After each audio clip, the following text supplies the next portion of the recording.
아까 우리가 다 했는데, 그래도 한번 읽어봅시다. 자, 요거 한번 읽어봅시다.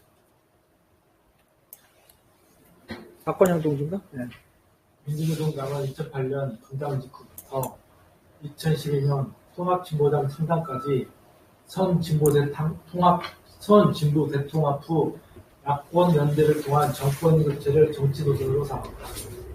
2008년 이후 촛불 집회에 나타난 정권 교체 열망을 반영하여 민주당, 민주노동당, 진보신당 등 전체 야권은 재보궐선거와 2010년 6월 지방선거에서 후보 단일화를 성사시켜 승리하였으며 민주노동당 후보들 역시 야권 단일 후보로 나서 지방 의원은 물론 인천, 울산 등 4곳에서 구청장이 당선됩니다.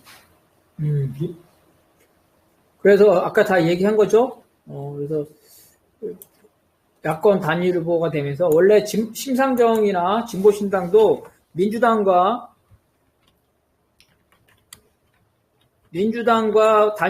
후보 단일화에 반대했어요.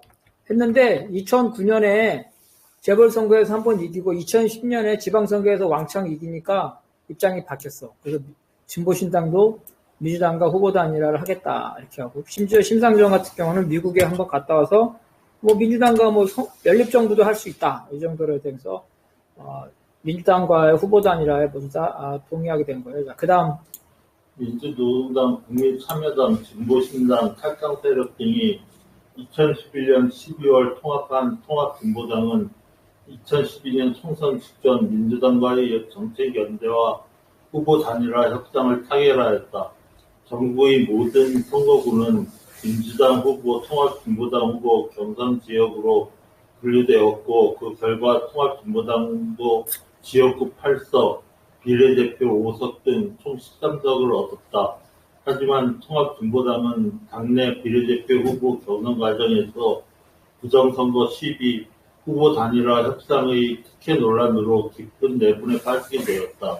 그 내분은 첫 번째는 민주당하고 이렇게 후보단 세 개로 나왔어요. 민주당이 가져가는 지역, 통합진보당이 가져가는 지역, 경선하는 지역이 되는데, 문제는 통합진보당이 가져가는 지역에서 이게 몇 개 안 되는데 거대 정파들이 나눠가지고요. 통합진보당이 가져가는 지역. 그러니까 소수 정파가 거기에 항의한 거죠. 반발했죠. 탈당하기 시작하고 민주당에 입당하기 시작하고 이런 문제가 있었어요. 이게 첫 번째고, 두 번째는 내부에서 경선을 했는데 부정선거 시비가 있어. 대리투표. 그 다음에 가짜 당원.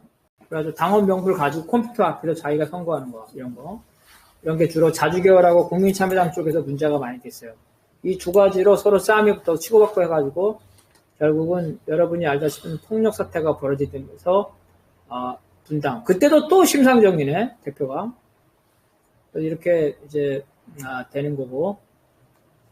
자, 그러면은 자, 요거 한번 읽어봅시다. 맞아. 반면 평등계열의 경우는 서구 노동자 정당의 변화 과정과 유사하게 점차 원내 의석 확대를 당의 목표로 설정하였으며 이념적으로 사회주의에서 사회민주주의로 후퇴하고 있었다. 특히 진보신당의 2008년 원내 진출 실패와 그 이후 2010년 지방선거에서 야권연대의 성공은 평등계열이 과거에 반대했던 보수 야당과의 선거연합을 수용하는 기폭제가 되었다. 총선과 대선이 치러지는 2012년을 앞두고 진보신당의 잠재적인 대선 후보들은 연립정부의 가능성까지 용인하였다. 자주계열은 원래부터 야권연대나 민주당과 야권연대나 민주당과의 선거연합 연립정부를 열어놓고 있었고, 평등계열은 반대했는데 결국은 민주당과 후보 단일화를 해야지만 당선될 수 있다는 것을 깨닫고 평등계열도 찬성하게 됐다는 거예요. 자, 그 다음 2012년 11월 26일 진보정의당의 심상정 대선 후보는 문재인 문제통합당 후보의 지지를 선언하며 후보직을 일방적으로 사퇴하였고, 통합진보당의 이정희 후보 역시 모든 유권자들에게 공보물을 발송하고 TV 대선 토론까지 한 상황에서 대선을 3일 앞두고 진보와 민주 및 개혁 세력의 연대를 통한 정권 교체를 주장하며 후보직을 사퇴하였다. 2012년에 똑같은 일이 벌어진 거야. 4월 달에 민주당하고 전면적인 후보 단일화를 했고, 그래서 국회에 진출했고, 그해 말에, 정의당의 심상정이나 민주농당의 이정이나 그해 말에 민주당과 후보 단일화 했다는 거예요. 다만 그 방식이 심상정은, 민주당 후보를 지지하는 방식으로 일방적으로 후보를 사퇴했고, 이정희 대표는 TV 토론까지 하고 나서 사퇴했다는 거예요. 그래서 2012년에 총선에서 후보 단일화가 결과적으로 2012년 말에 대선에서의 후보 단일화로 이어졌어요. 근데 그 결과 그래도 문재인이 졌죠. 2012년에 박근혜한테 지게 됐고, 그래서 이러한 이제 그 정파적인 민주농당과 민주노총에 있어서 정파적인 문제가 이런 분열 과정들이 우리가 그 앞에 있었다는 거고, 그래서 이 부분은 이 정파가 어떤 문제가 있는지를 그 제가 설명하는 거예요. 빨리빨리 할게요. 우리 다 웬만한 건 다 아는 얘기예요, 전부 다. 첫 번째는 정파가 단합을 해서 의사결정을 왜곡하고 선출을 왜곡한다는 거예요. 뭐냐면 대원대에서 충분히 토론을 해야 되는데 대원대 하기 전에 안건에 대해서 정파들이 입을 맞추고 오죠. 야, 1번 안건은 찬성, 2번 안건은 반대. 그죠? 그러니까 대원대에 와서 대원들이 무슨 뭐 토론에 대해서 뭐 별로 관심도 없어. 어쩔 때는 너무나 심각해서 차이가 뻔한 데는 찬반 토론하자 그러면은 사람들이 별로 안 나. 뭐 찬반 토론 해봐도 소용도 없으니까 표결합시다 그래. 주로 자주계열이 많이 그랬어. 찬반 토론하자 하면 그래서 평등 계열은 몇 명 나오는데 자주계열은 아예 안 나오고 표결합시다 그래. 그건 안 되는 거야, 사실은. 토론을 하고 나서, 그 토론 과정에서 입장도 바뀌어야 되는데, 입장이 바뀌지가 없죠. 정파에서 결정한다, 그도 따른, 이게 의사결정이 왜곡되는. 선출도 마찬가지죠. 야, 선배들이 전화 걸어가지고, 야, 누구 찍어. 그리고 잘 모르면은, 위원장님 누구 찍어. 이렇게 되면서, 대원대의 결정이나, 아니면은 결과가 왜곡됐다는 걸 다 아는 얘기니까, 빨리빨리 나옵니다. 자, 그 다음 누구지? 민주노동당과 민주노총의 지도부 선거에서 정파 담합이 관례화됨으로써 개인적인 역량과 대중적 인지도를 지녔더라도 정파에 소속되지 않거나 정파의 지지를 받지 않으면 어느 누구도 지도부에 진출할 수 없었다. 정파는 양 조직의 지도부 선거위에도 각종 간부의 선거까지 개입하였다. 정파의 공천권이 정치적 진출과 간부 당선이 보장되는 왜곡을 낳았다. 정파에 소속된 간부들은 일반 당원과 조합원들에게 자기 정파의 후보를 지지하도록 종용하거나 유도하였다. 그러니까 정파에 충성심이 없으면 출사하기 어렵다는 거예요. 개인적으로 능력이 있더라도, 야, 저 새끼는 개인적으로 능력이 있는데 비조직적이야, 개인주의야, 쟤는 안 돼! 이러면서, 별로 능력이 부족하더라도 우리 동지들과 함께하고 우리 조직의 결정을 따르는, 제가 해야 돼! 뭐 이런 식이야, 그죠?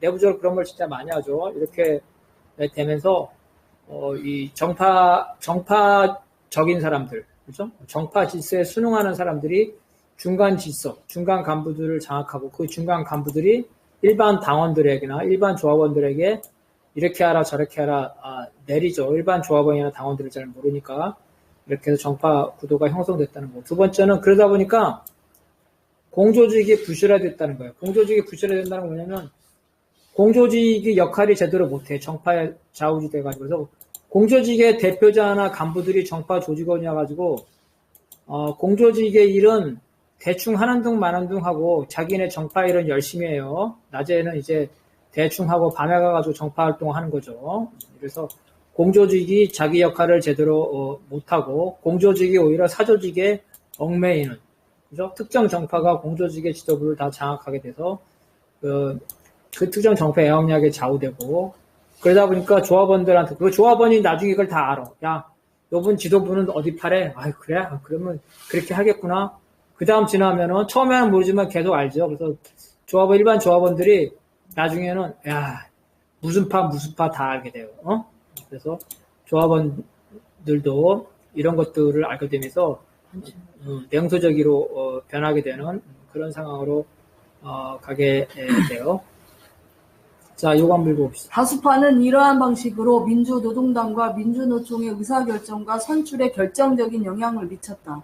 다수파의 폐해는 패권주의로 나타났는데 패권주의의 어두운 측면은 명망가의 제도권 진출이라는 출세주의와 그 동원 전략으로서 활동가를 정파에 종속시키는 정파 대립, 대중들을 장악하는 노선 투쟁이었다. 특히 다수파는 민주노동당과 민주노총의 실권을 장악하면서 공조직의 성과를 사유하였기 때문에 권력을 득점하는 다수파는 더 많은 제도적 성과를 얻기 위해 기존 제도 내에 편입되는 것을 주저하지 않았고 이는 민주노동당의 우회주의 몰입을 더욱 가속화시켰다. 야, 옛날에 우리 돈 들여가면서 데모했잖아. 후배들 내 돈으로 밥 사주면서 데모했단 말이야. 그래서 정당이 딱 만들어지니까 민주노동당이 원내에 진출하니까 웬일이야 이거 월급 받으면서 데모하고 밥값도 공급으로 하고 얼마나 좋아. 너무 좋아. 그러니까 더 이상 이걸 계속 하고 싶은 거야. 그런데 국회의원이 되거나 지방의원이 되니까 더 끝내주네. 기초원 한 명만 되더라도 그 구에 있는 정파들이 먹고 살아. 국회의원 한 명이면 아마 그 광역에 있는 사람들 먹고 살 수 있을 거야. 그 정도로 되니까. 그러니까 어때? 야, 제도의 이러한 이해관계에 민감해지게 돼서 꿀단지를 남한테 양보 안 하려는 거지. 그래가지고 공직과 당직 선거에 피 튀기는 대가리 싸움을 하게 된 거야. 이게 이제 정파 대립인데, 근데 이 정파들이 대중들한테 그렇게 솔직히 말하나? 그런 말 안 하지. 지금 뭐라 그래? 그러니까 대중들을 조직할 때는 그런 이해관계로 말하는 게 아니라 노선으로 말하는 거죠. 쟤네들은 있잖아. 종북이야, 종북. 응? 이러고, 쟤네들은 있잖아. 행동은, 투쟁은 하나도 안 하면 말만은, 입자파야, 개인주의야, 이렇게. 그거 반북이야, 반북. 그리고 평화운동, 미군 철수운동도 안 해, 걔네들은. 그리고 국가보안법 투쟁도 열심히 안 해. 이런 식으로 해서 대중들한테는, 노선 투쟁을 하는 거야. 그래서 그게 패권 논쟁이 되고 종북 논쟁이 되는 거죠. 그래서 위에서는 자리 싸움이었고, 이러한 간부들이나 이런 사람들이 선거에서 대중을 장악할 때는 대중은 자리에 관심 없죠. 근데 노선에는 관심 있잖아요. 그러니까 무슨 노선, 무슨 파 하는 거죠. 그래서 나오면서 주로 이제 종북 논쟁, 그 다음에 패권 논쟁, 그 다음에 국가보안법 투쟁을 하네, 안 하네, 이런 논쟁이 되면서 대중들까지도 이러한 정파, 노선 투쟁에 휩쓸리게 되는, 이렇게 되는 과정이 됐다는 거예요.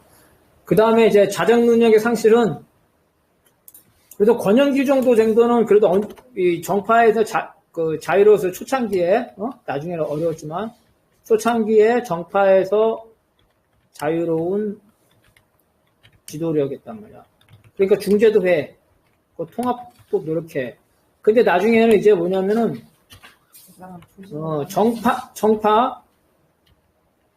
정파의 지지를 받아야만 공직과 당직에 당선되죠?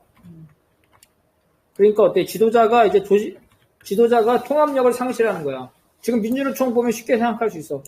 지금 양경수 민주노총 위원장이 있는데 사람들이 어떻게 그 평등계열에서는 양경수 민주노총 위원장을 전체 민주노총 위원장을 생각 안 하죠. 쟤는 전국 K파야, 전국 K파. 와서 전국 K 사업만 해. 이렇게 주장하잖아요. 그죠? 그래서 그런 성향의 불명이 있겠죠. 그런 성향의 불명이 있을 거야. 근데 그러지 않은 경우도 이제 쟤는 민주노총의 대표자기보다는 전국 K의 대표자 이런 식으로 딱 찍어버리는 거죠. 그죠? 그렇다고 다른 파가 집권하면 다르냐, 그것도 마찬가지야. 그러다 보니까 어때? 정파 문제를 스스로 해결할 수가 없다. 이게 자정 능력의 상실이라는 거예요. 그래서 지도자와 이 중간 간부들이 자기 역할을 제대로 못하면서 이런 문제가 생겼다는 거고. 자, 그 다음. 민주노총과 민주노동당 지도부는 정파에 의존하였기 때문에 대중적 지도력을 정립하지 못하였고 따라서 스스로 정파 대립구도를 해소할 수 없었다. 민주노총 초대위원장과 민주노동당 초대대표를 맡은 김명길 정도만이 정파를 통제할 수 있는 대중적 리더십을 갖고 있었다. 하지만 권영길 역시 2007년 대통령 후보 경선에서 심상정 노회찬과 경쟁하면서 정파에 의존하였고 2011년 국민참여당과의 통합 과정에서는 정파에 대한 지도력을 완전히 상실하였다. 권영길 정도는 괜찮은데 권영길이 대선에 세 번 나왔잖아요. 1996년에 한 번 나오고 2002년에 나오고 이때까지는 NLPD가 다 권영길을 지지했어요. 근데 그 위에 심상정 노회찬이 되면서 2007년에 세 번째 권영길 대표가 나올 때 PD 계열에서 권영길 대표 그만 나와라. 심상정 노회찬이 해야 된다 그랬는데 어쨌든 거기서 경쟁을 해가지고 자주계열과 박용진과 같은 일부 중간파들이 이 권영길을 지지했어요. 그래서 됐는데 대선에 떨어졌죠. 그러다 보니까 이제 권영길도 이제는 자주계열의 입장을 많이 받았다. 자주계열에 넘어갔다. 이렇게 되는 거고. 더 심지어 2011년 국민참여당 통합에서는 자주계열이 국민참여당과 통합을 추진했는데 권영길이 여기에 반대했어요. 그러니까 대원대에서 막 권영길 욕하고 막 그랬어요. 자주계열이 이제 권영길은 자주계열한테도 영향력이 많이 훼손되는 그런 상황이 되고 권영길이 이 정도니까 나머지 대표들은 정파들이 미룬 대표들이기 때문에 지도력이라는 게 존재하지 않았다는 거예요. 그래서 이런 문제가 생겼다는 거고. 그래서 그 결과로 리더십이 약화됐다는 거예요. 권영길 정도가 민주노총 초대위원장으로서 나름대로 역할을 할 수 있었고. 그럼 왜 그랬냐 그러면은 사실은 2004년 총선까지는 자주계열의 상당수가 아직 입당하지 않아가지고 민주노당 정파 구도가 상대적으로 평등계열에 기울어져 있었고 정파간 대립이 격화되지 않았다는 거예요. 권영길 개인의 역량, 민주노총 초대위원장이라는 것도 있었지만 권영길 당시에는 이 정파 구도가 격화되지 않았다는. 그 이후에는 정파 구도가 격화되면서 대표들, 그죠? 이 대표들이 문성현이었는데 문성현은 자주계열의 지지를 받아가지고 조승수랑 싸워서 이겼죠. 그렇게 되는 거고.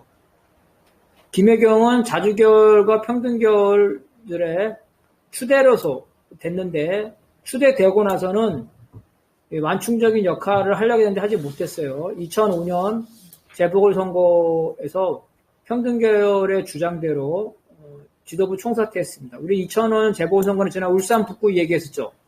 음식물 자원화시설 그 조승수 평등계열이에요.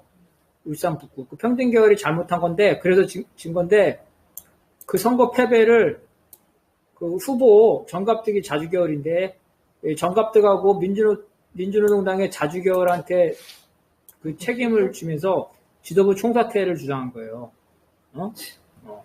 그런데 이 김혜경 대표가 여기서 그거를 하지 못하고 평등계열의 그 이야기대로 그 총사퇴를 하게 됩니다. 총사퇴. 그 다음에 담병호가 문성현이 됐다는 거고 문성현도 2007년 대선 패배 때 사퇴해야 되고 그 다음에는 분당이 됐죠. 민주노당이. 그 다음에 강기갑이 됐는데 강기갑은 역시 이제 자주계열이 추대한 후보였고 이정희도 마찬가지로 자주계열이 추대한 후보였고 그래서 권영길이 초창기에만 약간 그 범지도를 가지고 있었고 나머지 지도자들은 정파 구도를 극복하지 못했다는 거예요. 그래서 대표 이미지들인데 자, 요거 한번 읽어봅시다. 당시 민주노동당은 분당 이후 이수호 전 민주노총 위원장을 중심으로 한 혁신파가 혁신 재창당 준비위원회를 중심으로 당의 혁신과 재창당을 창명하면서 구 전국연합 계열과 긴장관계에 있었다. 이수호 전 위원장이 혁신을 기치로 당 대표에 출마하자 구 전국연합 계열은 대항마를 찾았고 내부의 인물이 적절하지 않자 당 대표 출마의 뜻을 지니고 있던 강기갑 의원을 추대하여 당선시켰다. 네, 그래서 이제 2008년에 분당이 됐잖아요. 그래서 민주노동당이 난리가 났어. 그래서 야 자주계열들은 니들은 좀 일선에서 물러나. 그래서 당을 민주노동당이 다시 혁신해가지고 떨어져 나간 진보신당과 통합하자. 그래가지고 그 역할을 하자. 그래서 민주노총회에서 그런 재통합하지 않은 통합파들이 민주노동당에 들어와요. 바로 그게 이수호예요. 이 사람은 뭐냐? 우리가 알고 있는 이제 여러분이 뭐 국민파라는 거를 알 수 있을지 모르겠지만 이 자주계열을 보게 되면은 아주 조직화된 그 전국연합 계열이 있고, 그 다음에 아주 조직화되지 않는 그 상층부의 그 명망가 그룹이 있는데, 명망가 그룹이 국민파인데, 이수호가 이제 그거예요. 그래서 민주노총 위원장을, 전에는 대부분은 이런 명망가, 권영길, 이수호, 그죠? 이런 국민파 계열의 명망가 그룹이 했고, 양경수가 최초로 전국회의라는 자주계열의 그 활동가 조직에서 나온 그 위원장이에요. 어쨌든 이 국민파들이 통합파예요. 통합파서 민주노총의 이러한 그 임원들이 민주노당을 재통합해야 한다고 들어왔어. 그래서 혁신 재창당 추진위원회를 했어요. 그래서 당의 혁신과 재창당, 패권주의 이런 걸 하자. 그래서 이제 나도 여기 있어가지고 내가 혁신 재창당 팀장을 맡아가지고 당의 강령이라든지 그 다음에 당원 이런 거를 바꾸는 역할을 쭉 했어요. 그래서 이제 우리 이수호 이분을 이제 민주노당 위원장으로 만들고 민주노총에서 많은 간부들이 들어왔어. 그래서 하려고 했는데 원래 당에 있던 정파들이죠. 전국연합 계열이 긴장을 했겠죠. 당권이 뺏기면 안 되니까. 대항마를 찾았고 그 대항마가 바로 강기갑이에요. 강기갑하고 이수호하고 붙어가지고 다수 정파가 민 강기갑이 되고 이수호는 떨어지고 대신 최고위원이 됐죠. 이수호는. 이게 왜 중요하냐면 이 사건이 중요한 이유가 있어요. 처음에는 아까 말한 그 평등대 자주계열의 대립이라 그랬잖아요. 여러분이 알고 있는 자주회는 아까 말한 명망파 중심인 국민파와 조직 중심으로 한 전국회의가 혹은 전국연합이라고 그래요. 이게 있었다는 거야. 그래서 이 이수호 사건, 이 국민파들이 민주노당을 재통합에 들어왔는데 이수호를 내서 조직적으로 들어왔는데 이 전국회의, 전국연합에게 패배했다는 거야. 다시 말해서 평등계열이 탈당한 이후에 자주계열 내부에서 분열이 났다는 거야. 지금 민주노총 선거가 그렇게 되죠? 민주노총 위원장 선거 3파전이에요. 현재 어떻게 되냐면은 양경수는 이제 이거잖아요. 전국회의, 그죠? 그 다음에 여러분이 알고는 국민파가 있어. 국민파. 지난번에 누가 나왔더라? 김상보시게 나왔는데. 제 생각이 안 나다. 김상구. 그 다음에 좌파. 전에는 저거 나왔죠? 이영주가 나왔었죠? 얼마 전에 누가 나왔죠? 얼마 전에도 얼마 전에 이영주가 나왔죠. 그 전에는. 이영주 나왔고, 여성 또 한 명. 이렇게 나왔어. 그래서 선거가 이렇게 되는 거예요. 전국회의, 국민파, 좌파. 이렇게 된 거야, 이렇게. 옛날에는 이게 같이 갔단 말이야. 전국회의하고 국민파하고. 지금 이게 분열됐다는 거야. 그래서 이런 과정이 있었고, 그래서 이정희, 원래 민주노당에 결합하지 않으면 자주파 쪽에서 데려온 후보예요. 당대표에 추대됐지만, 지도력이 그렇게 많지는 않았죠. 아까 TV 토론할 때 보셨어요? 박근혜 후보를 떨어뜨리기 위해서 나왔다. 시종일관. 네. 너무 심하게 경직적인 모습을 보였죠. 공격적인. 그래서 도움이 안 됐다는 평가를 많이 받았어요. 지금은 이제 정치 일선에서 물러났고, 그 다음 이것도 재밌는 건데 이거 한번 읽어봅시다. 민주노동당 지도부의 권력 구조는 당 대표와 실권을 쥐고 있는 사무총장의 쌍두마차였으나 이들은 선거에서 파트너가 아니라 각각 선출되어 독자적인 정치적 기반에 근거하였다. 민주노동당 사무총장은 노회찬, 김창현, 김선동, 오병윤, 장원섭 등이었는데 이들은 당의 재정과 조직 및 인사권을 실질적으로 장악하였으며 당의 중요 결정을 담당하는 최고위원회, 중앙위원회, 당 대의 안건을 상환하였고 주요 안건에 대해 주요 정파들과 사전의 의견을 조율하는 등 당의 의사결정 과정에 지대한 영향을 미쳤다. 그러니까 전반적으로 사무총장은 당의 재정과 조직을 가지고 있는 정파의 실권자였었고 당대표는 이제 명망가를 내세운 거야. 그래서 이제 형식적으로는 당대표가 위죠. 근데 봐봐.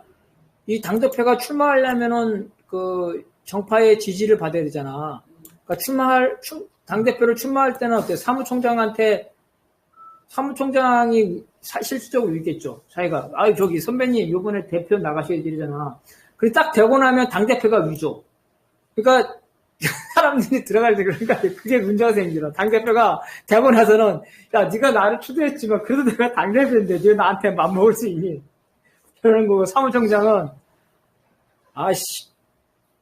당대표, 우리가 해서, 이렇게 힘들게 해서, 우리가 미쳐서 팍팍 기고 있는데, 대표라지만 우리가 이렇게 해서 얘기하면 우리 말씀을 들으셔야지 대표라고 해서 마음대로 행동하시면 됩니까? 이렇게 되는 거예요. 그래서 대표하고 사무총장하고 티격태격 싸워. 이게 민주노동당의 또 하나의 어떤 내부의 갈등이었어요. 이런 것들. 그래서 이런 것들이 이제 사무총장의 이런 그래서 지도력이 민주노동당의 지도력이죠. 사실 지도력이라는 거는 그 대표의 지도력이잖아. 대표의 지도력. 일단은 이 대표의 지도력이 강해져 있었다는 거지. 트럼프의 지도력은 어때요? 엄청나죠? 트럼프의 지도력은 무지무지하지. 그래서 이런 문제점이 있었다는 거예요. 자, 이거 한번 읽어봅시다. 김혜경, 문성현, 강주갑 대표의 사례에서 혹시 대중적 기반이 약한 당대표들은 초반에 정파에 의존하나 점차 당대표의 위상을 정립하는 가운데 사무총장 등 정파의 지도자들과 긴장관계를 형성하게 되는데 이정희 대표와 구정리학도 정도로 차이가 있을 뿐 외에는 아니에요. 네, 아까도 한 거. 그래서 민주노총의 진보대 통합 실패는 민주노총이 생각한 진보대 통합은 민주노동당과 그 진보 신당의 통합이에요. 국민참여당이 아니었단 말인데 이 조직에서 이 국민참여당이 들어가는 거죠. 이질적인 것 이렇게 되고 또 노선에서는 민주당과 묻지마 연대 즉 노동자성이 약화되는 것. 노동자성이 약화. 민주노총이 반대함에도 불구하고 국민참여당과 통합했고 통합 이후에 통합의 할당을 삭제했다 그랬죠? 민주노총의 대원 할당 제도를 삭제했어. 민주노총이 통합진보당으로 통합을 됐는데 민주노총이 바라는 통합이 아니라는 거야. 민주노총이 생각했던 진보대 통합 모델이 실패했다는 거예요. 그런 문제점 이거 쭉쭉 보면 되는 거야. 역사적 과정이기 때문에 이거는 이제 여러분들이 보면 되는 거고.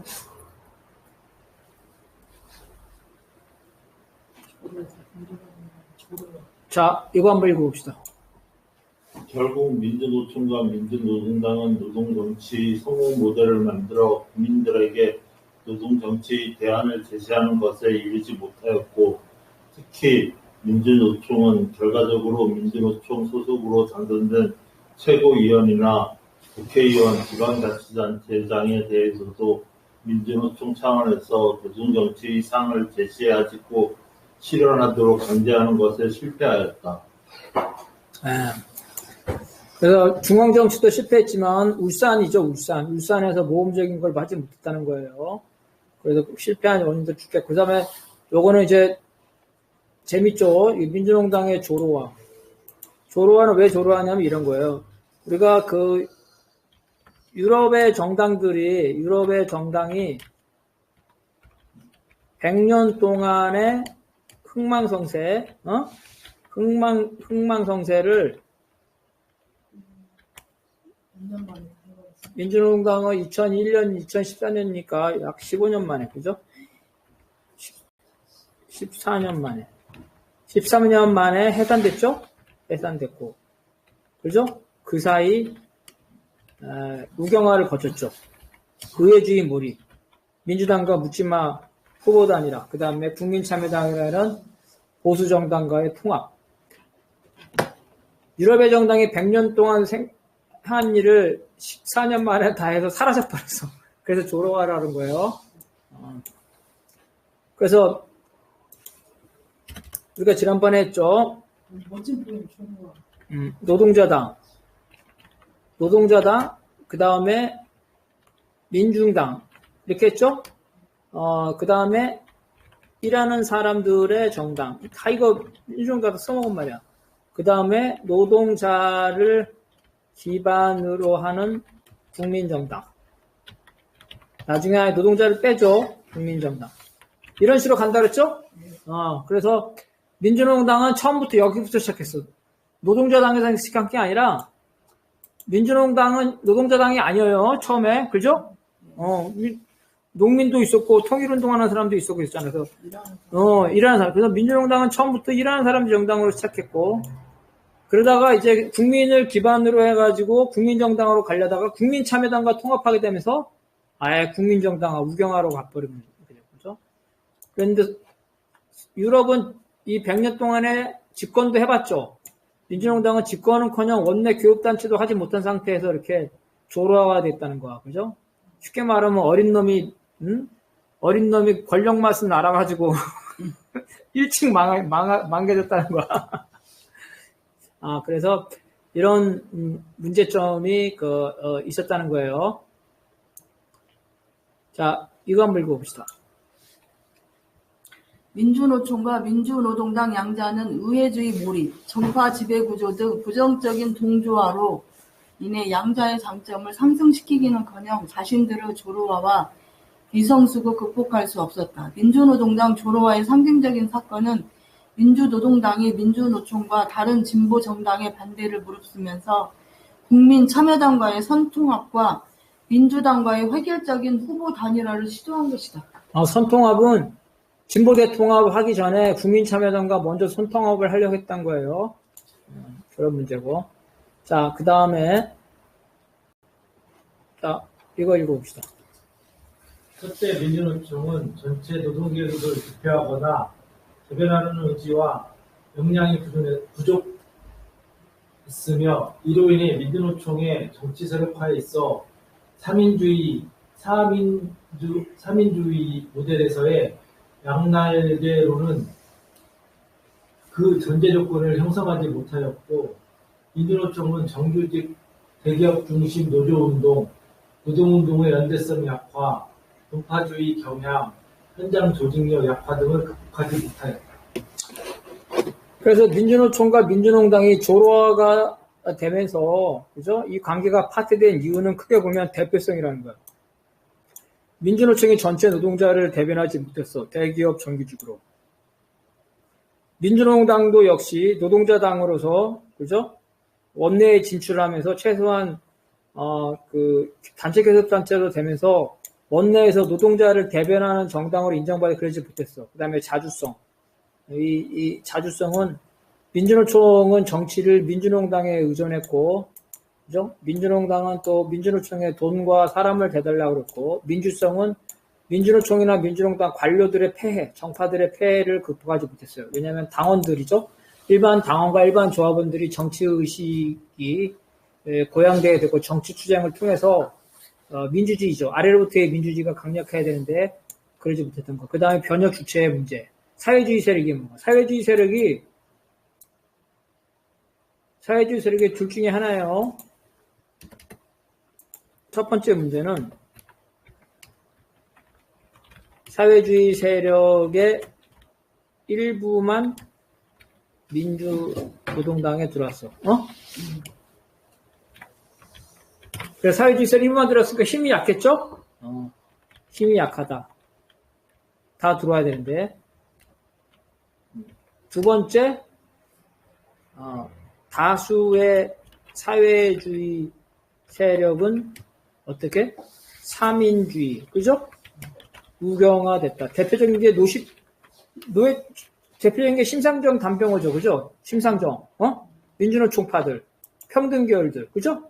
우회주의로 빠졌잖아. 그 소수에 남아있는 사람, 우회주의를 안 넣는 사람은 그 해방연대. 지금으로 사회주의자 아세요? 사회주의자? 청년 사회주의자. 성두연. 청년 사회주의 건설연대 모임. 사회주의 전진 말고, 그거는 변혁 계열이고. 이 해방연대랑 그 다음에 노동자연대. 그 당시에 다 함께. 이런 사람들은 사회주의적인 입장을 계속 견지를 했어. 근데 이 사람들은 소수고, 다수의 사회주의 세력이 스스로 우경화가 됐어. 그 변혁 주체 약했다는 거지. 이런 문제가 있었다는 거예요. 자, 그 다음, 이거 한번 읽어봅시다.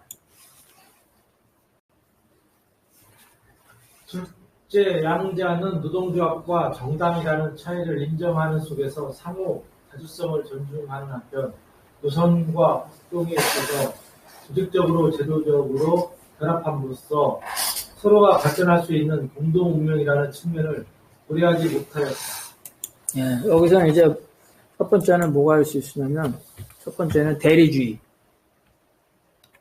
그죠? 대리주의는 뭐냐면 정치를, 그죠? 조합원 정치를 당의 일임, 그죠? 이름에서 민주노총식의 노동자 정치가 실종됐어.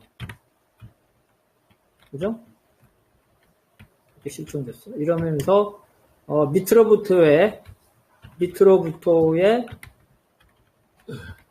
밑으로부터의 변혁 정치, 노동자 정치가 약화됐고, 그 다음에 두 번째는 민주노총과 민주노당의 양 조직이 초반에는 협력했어. 근데 나중에는 서로 경쟁해. 뭐 때문에? 국회의원 배지를 두고. 언제? 정당 명부 비례선거 내부 경선 때. 그 내부 경선 때 어떻게 되냐면은 정당의 정파 지도자와 거대 노조죠. 거대 노조의 위원장이죠. 위원장이 서로 경쟁해. 그랬어요. 경쟁해. 아까 이수호가 전형적인 거야. 이수호를 견제하기 위해서 강기갑을 내섰대잖아요. 그래서 2008년, 2012년 때 보게 되면은 거대 노조가 자기 조합원들을 앞세워서 내부 경선을 하려고 그래요. 그래서 이 의원 파티, 의원 경쟁이 두 가지로 돼. 하나는 뭐냐면 정파들끼리 경쟁. 또 하나는 당과 노조의 과두죠, 과두. 과두끼리의 전쟁. 과두끼리의 경쟁. 지금도 이건 있죠? 그러면 정의당 같은 경우 특정 노조 사람들이 총동원해가지고 들어와가지고 비례대표 당선시켰잖아. 그죠? 지금도 보건의료 그렇게 하려다가 실패했고, 그죠? 이렇게 되면서 문제가 생기기 시작하는 거야. 그래서 이런 대리주의와 그 다음에 서로 이 상부상조해야 되는데 상부상조하지 못했다는 거예요. 자, 요거 한번 읽어봅시다.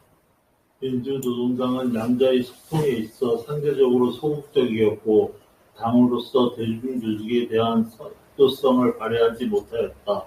심지어 양자는 제도와의 성과를 분배하는 문제 과정에서 서로를 견제하기도 하였다. 이를테면 양 조직 모두 의회주의에 경도되어감에 따라 민주노동당의 정파 지도자와 민주노총의 지도부는 당직과 공직을 놓고 당내 선거에서 경쟁하였다. 이러한 쟁탈전은 자주계열 대 평등계열의 경쟁에서 자주계열 내의 경쟁으로 다시 구정국연합 계열 내의 경쟁으로 분화되는 등 민주노동당을 분열시키는 폐해를 초래하였다. 전국연합끼리도 경쟁해요. 2000연합도 전국연합이죠. 근데 진보신당 쪽으로 갔잖아. 제일 먼저 헤어졌잖아. 전국연합 안에서 경쟁해. 경기도 쪽이랑 울산 쪽이랑 경쟁했다가 또 헤어졌다가 만나기도 하고 이렇게 해요. 그래서 정파 자체가 문제되는 게 아니라 정파의 폐해를 극복하지 못하는 게 문제돼. 정파 자체를 어떻게 없앨 수가 있겠어. 있어야지, 사실은. 자, 여기까지만 하고 10분 쉬었다 하겠습니다.